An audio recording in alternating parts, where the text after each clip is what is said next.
Right, so I said I'd do a video about the bikes I have, and I'm wheezing a bit today because the asthma's bollocks. But anyway, there is the one bike to the right, which is the daughter's bike, so we'll talk about that first. So we bought this, 400 quid. It's an 18 plate, right?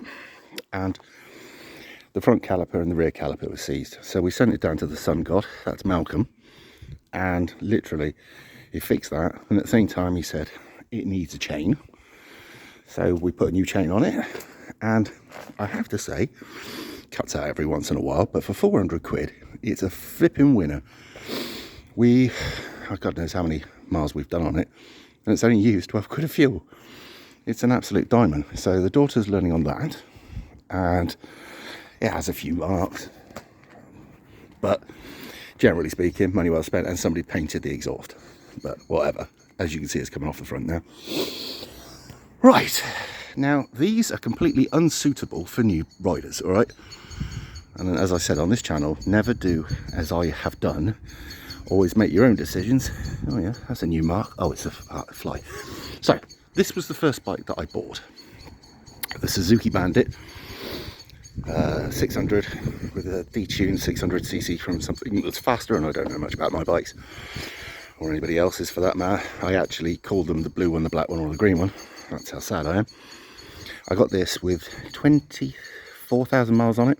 Don't know what's on it now, we'll check. 1 second. 27, so I have done a few miles on it. Now what have I had to do to this thing, apart from brake pads? Carbs have been a bit of a pain in the ass. And I had a clutch put into it.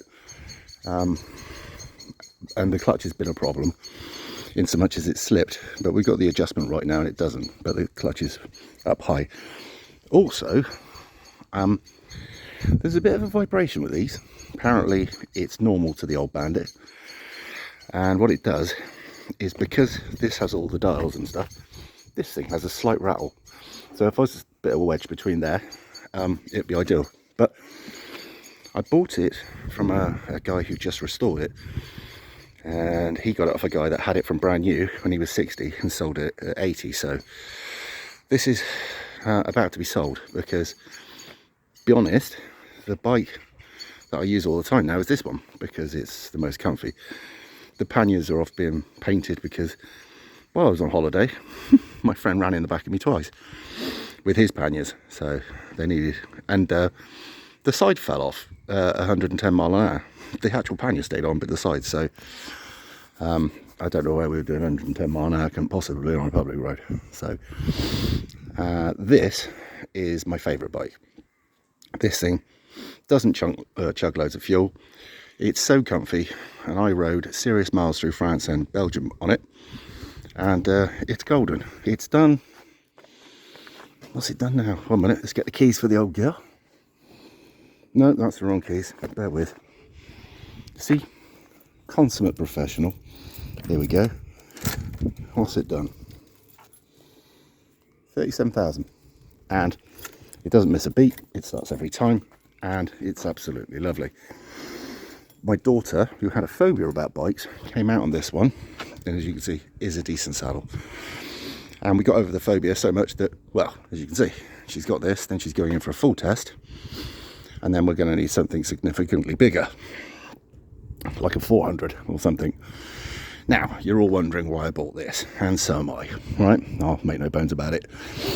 It was probably the most crazy, impulsive, pissed up buy I've ever bought. However, I have to say, I bought it with 900 miles on it. I got it for a deal, and it's been absolutely lovely. Now, everybody's going, oh, it's too fast for somebody who just passed their test, because literally I had my license a few months and bought it. I'm not one of these that does anything normally, as anybody who follows my other channels would know, and I wouldn't recommend it to anybody else, by the way. But I have a healthy sense of fear and some self-control. It is an absolute weapon, right? But you'll only go as fast as you want. And let's see if we've got the keys. As you can see what the keys have been doing to it.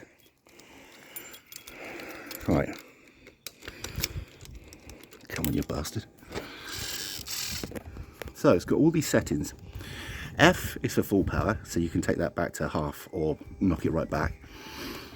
Number 3, that's how much traction control you have on, but that also makes a difference to how far the front wheel comes up. Now, I'm not a great fan of wheelies. I don't like them.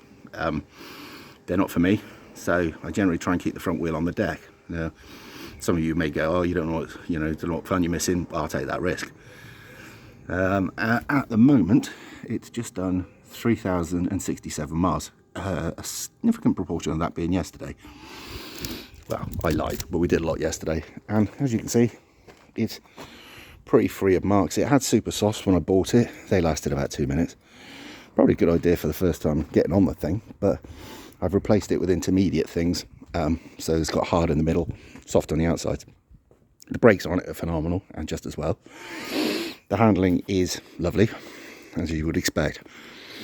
And yeah, I don't try and keep up with people that can seriously ride, because I can't. So I go at my own pace and I get there. And might I add, I don't think people in Bath, because we went to Bath yesterday, have seen a motorbike, because we parked our bikes up and they were just falling over themselves. As you can see, I haven't modified it in any way. It doesn't need it, right? So I've still got what they call the toaster on the back end. It's not a good looking bit of thing, but I can still leave here early in the morning, right, and not wake anybody up. Same as the thing over there. I'm not a great fan of modifying anything, although that is a bit, well, they are all fairly quiet except that one. That one's got aftermarket exhausts on it, but I've put the baffles back in. So those are my bikes, and let me know what you think in the comments. Now, I'm open to all sorts of abuse. I don't mind. Should I have done it? Probably not. Has it worked for me? Yes. Was I lucky? Probably, yes. Would I do it all the same again? No. I'm going to be honest, and you won't like it. I would have got a 1200, one of them, because it would have been smoother. Other than that, I did actually buy, before you all think I'm totally insane, I actually bought the ZZR 1400. Now that was just as much a weapon as that thing, but the egg gasket had gone, we didn't realise, so we sent it back. So we're going to go out later on, and then we're going to talk to daughter and well, she can talk us through how she's getting on with her riding process. She's calling me a bit mean at the moment because I'm taking her around places and making her do difficult stuff, but better learn it now so you find your test easier. Things like hill starts and weird roads that sort of change camber from left to right on a curve and that kind of stuff. Because people I went out with, all they wanted to do was just go flat out. So, yeah. Anyway, we've got a different group of riders now, so we've got all different ones from 125s to, well, whatever. I'm actually looking, the reason I want to get rid of this is because I want I think you call it a cruiser. I'm looking at either the Boulevard or I'm looking at the Triumph Rocket Touring, because that looks a really lovely bike. Anyway, I'll sign off now and probably take my asthma spray before I die. Hay fever and asthma doesn't mix, by the way. Anyway, there it is. I'll see you in a bit.